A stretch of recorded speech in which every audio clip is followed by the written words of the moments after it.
Sa muli po, ito na naman ang inyong kaibigan, ang inyong kasama sa pag-aayupan. Mga kapatid, mga farmers, maganda po ang ating topic ngayon. Maganda po ang isi-share kong idea sa inyo ngayon. Base po ito, o base po ito doon sa mga nababasa kong mga komento o comments doon sa comment box ng aking YouTube channel. Lalong-lalo na po yung nagbigay pansin sa akin, yung isang comment doon na sabi doon sa comment niya, ay paano daw ba nakikita yung nutrients, lalong-lalo na po yung protina and fiber, paano nakikita yon, nakukompute yon galing doon sa mga materyales na aking ginagamit sa nasabing feed formulation. Napakaganda po ng katanungan ng ating kaibigan. Napakaganda po ng kanyang gustong malaman. Kaya po ito, ipapakita ko po sa inyo, kukomputing ko po ng step by step para po mas maunawaan ninyo. Okay, huwag na natin patagalin to. Simulan na natin.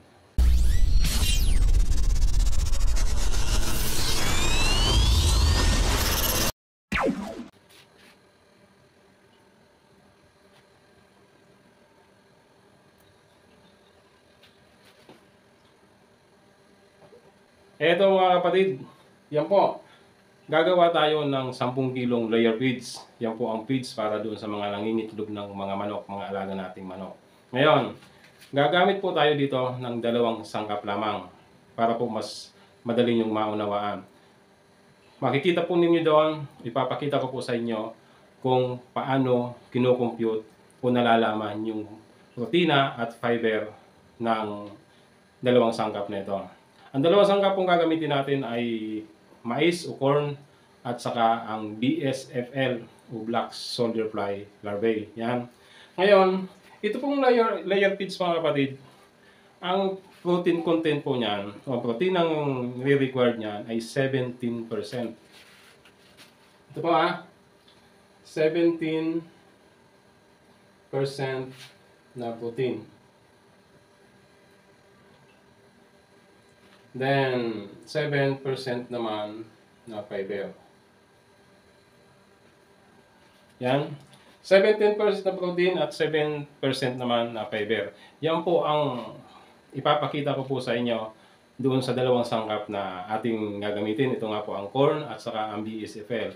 Ngayon po, ito pong 17%, dapat po ay hindi tumaas tayo dyan Hindi din tayo bumaba. Kung bumaba man, mga point lang. Then kung tumaas man, mga points din, mga point lang. Hindi po pwedeng maging 18%, hindi pwedeng maging 16%. Dapat 17% point, mga ganun lang siya. Sa fiber naman, ang required niyan ay 7%. Mas maganda po kung bumaba tayo doon. Huwag lang tumaas ng 7%. Okay? Sabi ko nga, mais at saka BSFL o Black Soldier Fly Larvae ang ating gagamitin at ipapakita ko sa inyo sa computation. Okay. Corn, BSFL.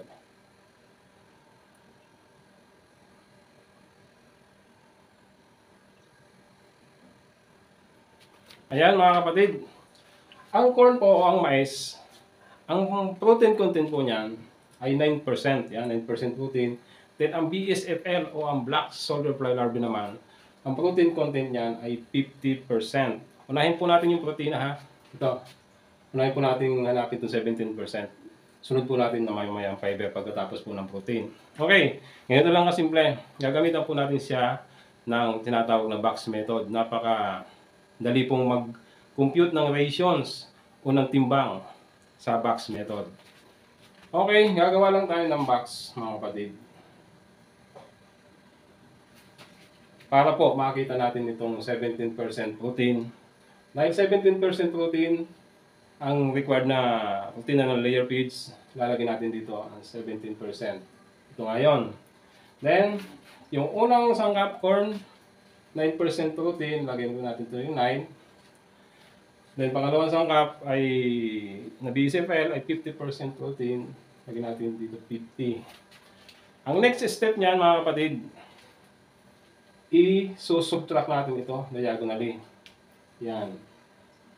Meaning, 9 minus 17, gamitan natin ng calculator para tayo magkamali. 9 minus 17, was negative 8. Yan. Ngunit, di-disregards po natin itong negative sign. Kasi whole number po ang ating kailangan dito. Kaya alisin natin negative sign. Then dito naman, subtract niya diagonally. 50 minus 17. 50 minus 17. 33. Yan. Ang tawag po dyan ay part. Then, i-add po natin ito. Dalawang part na ito. Pakakuha natin yung total parts. 33 plus 8 was 41. Yan. Ang next step niya mga kapatid, ito na. Yung 33, i-divide natin sa total parts na 41. Then multiply natin sa 100 para makuha natin yung percent. Yan. 100 po ito ha. Tinawin natin para mas malinaw. 100 po yan. Ganun natin ang calculator. 33 divide 41 times 100. 80.48%. Yan. Yan na po ang ratios ng corn po ito ha. Corn. Ito yung BCFL. Sa BCFL naman, ito siya. Isin naman itong 8 divide 41 times 100. The same procedure lang yan. Para makuha natin yung percentage ratios niya. 8 divide 41 times 100. 19.52. Round off po ito ha.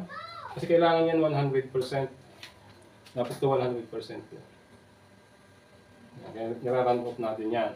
Ang next step niyan mga kapatid, kumbaga final step na ito para makuha na natin itong 17% na ito.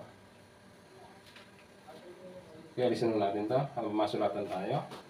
Para makuha na natin yung rations sa kilos, kung ilang kilo ba ang sa corn, ilang kilo ba ang kailangan natin sa BCFL na dapat lumabas ang 17% ng protina. Yung corn nga, ito, di ba po 10 kilo ang ginagawa natin layer feeds? Di ilagay natin yan 10 times, ilang percent ba ang sa corn? Ito 80.48%.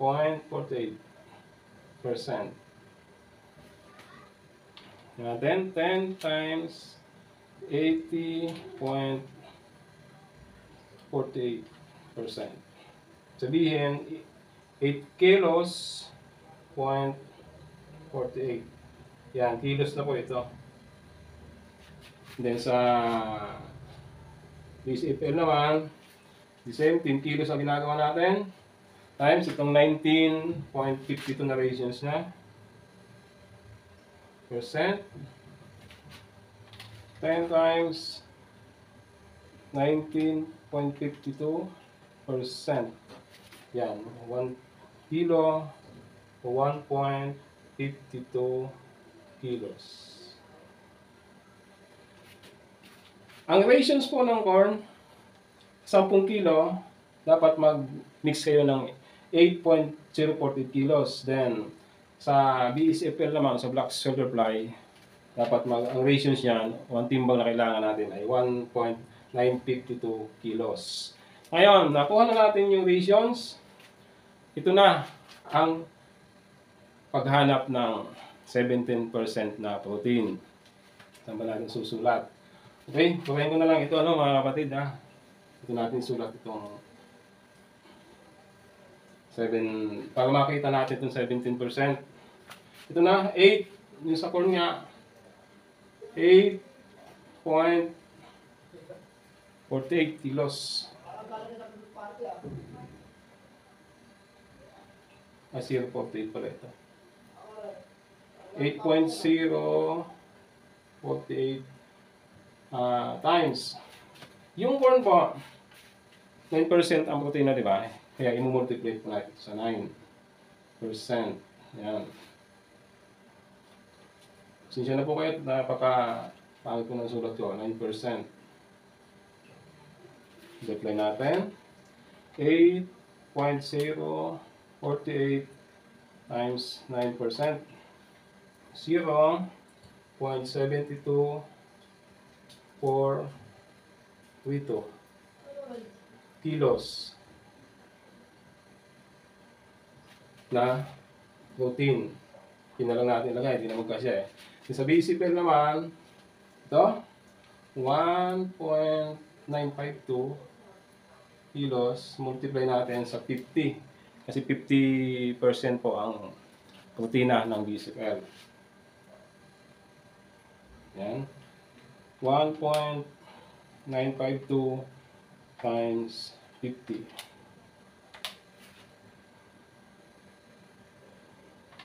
Percent pala ito. Ulitin natin. 1.952 kilos times 50%. 0.976 kilo na protein. I-add po natin ito, mga kapatid, ang dalawang ito, para makita na natin itong 17% protein. Dapat lumabas po itong 17% ha. Kung lumabas po yan, tama po itong ratios o timbang ng dalawang sangkap na yan. Plus 0.72432 1.732 kilo na protein. Then, ito na ang pinakahuling bahagi niyan. I-convert na natin. Kilos pa po ito ha. I-percent po itong ating hinahanap. I-convert na natin dito sa percent. Napakasimple lang yan. Parang ganito lang. 1.732 divide natin doon sa ginagawa nating feeds, which is 10 kilos. 10 kilos po yan ang dalawang ito. Yan. Then multiply sa 100 para ma-convert natin percent. Okay, let's see kung talagang lalabas ang 17%. 1 to 1.700 0.732 divide 10 times 100. Ayan, 17.0032%. Yan na po. I-disregard sa po natin ito. 17%. Ganyan lang po kasimple. Kuhang-kuha na po natin yung 17%. Yan po. Sana po kung mapanood mo ulit ito kaibigan, yung nagtanong nito, ganyan lang kasimple ang pag-compute o kung paano malaman ang protina na nanggagaling sa sangkap na ginagamit natin. Okay? Pusa tayo sa protein. Fiber na tayo. Okay, i-erase ko na to ha.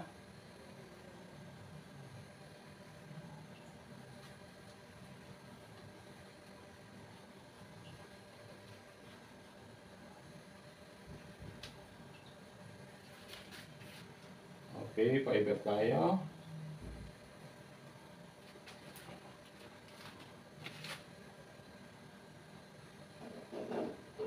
Yan. Same lang naman yung timbang na nakuha natin kanina, kaya hindi ko nabuburahin siya. Ano? Kukunin na lang natin dito yung fiber ng dalawang sangkap nito, yung corn, yung BCPL. Ngayon, yung corn po, ang fiber content niya, 1%. Yung BCPL naman ay 7.90%.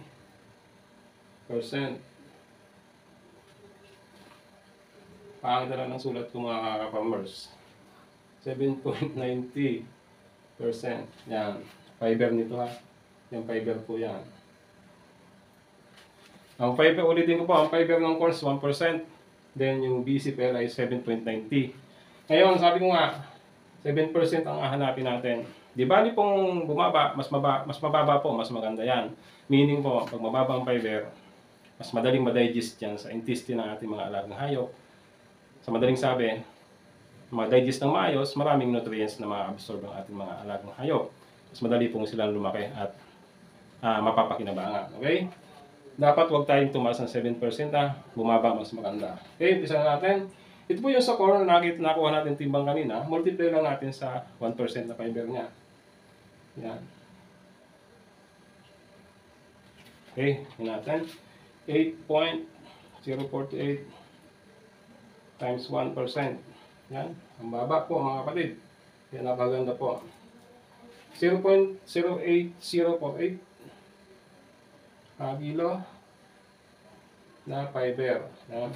Ito naman, 1.952 na BCFL divide o multiply natin sa 7.90 na fiber niya. 7.90%. 1.952 times 7.90%. Yan. Kung kanyang fiber, 1.54 208 kilo na fiber. The same procedure, add natin 0.08048. Yan, 0.234688 kilo na fiber. Sabi ko nga, kilo yan, percent ang hinahanap natin, 7%, convert na natin to sa percent. Same procedure pa din. Ito lamang, point ito, 2, 3, 4, 6, 8, 8. Yan. Divide natin sa 10 kilos, kasi 10 kilos po itong dalawang ito.